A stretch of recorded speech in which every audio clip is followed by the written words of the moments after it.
Hello boys and girls, and welcome to my first video lesson. In today's lesson we will look into the Puritan Age. James I died in 1625 and his successor Charles I continued his father's policy of open disregard for Parliament and the persecution of all religious dissenters, Catholics and Puritans. He lowered the prestige of the monarchy abroad by unsuccessful expeditions to France and to Spain. The House of Commons refused to finance these wars.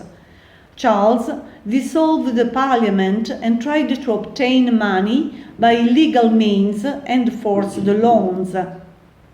But money was still insufficient, and the king was obliged to call a parliament again in 1628.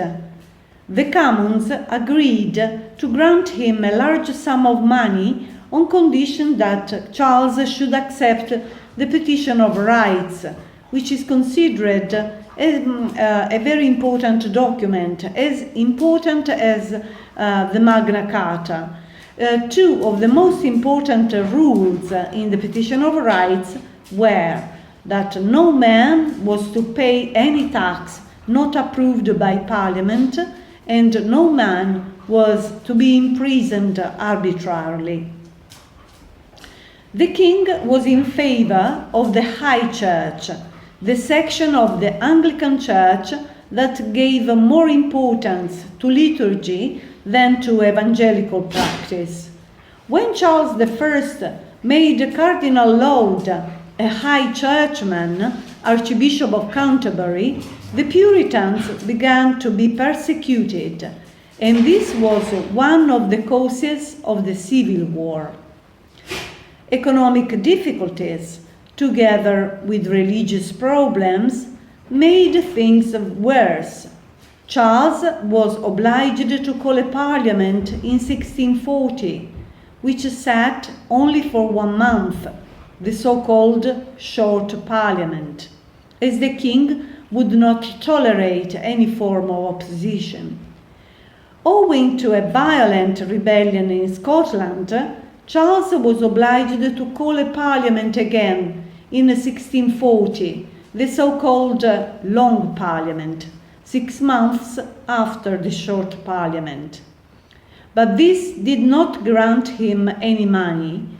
On the contrary, it passed important acts in opposition to the king. Cardinal Laud was imprisoned and later executed.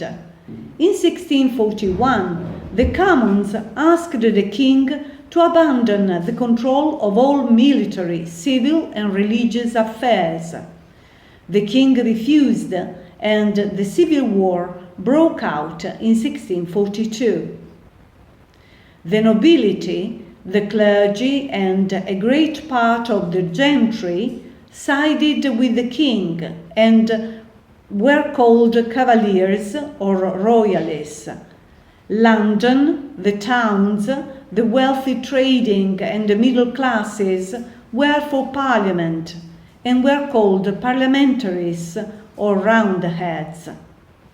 For the first 2 years, the result was uncertain, but owing to the leadership of Oliver Cromwell, who guided a special body of soldiers called Ironsides, the king was at last defeated, imprisoned, tried and executed in 1649. The Commonwealth.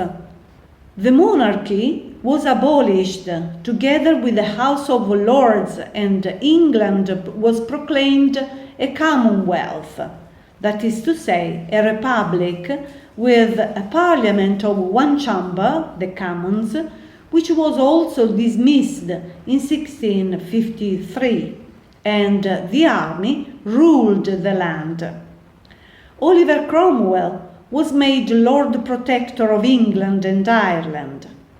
He reduced Scotland and Ireland to obedience.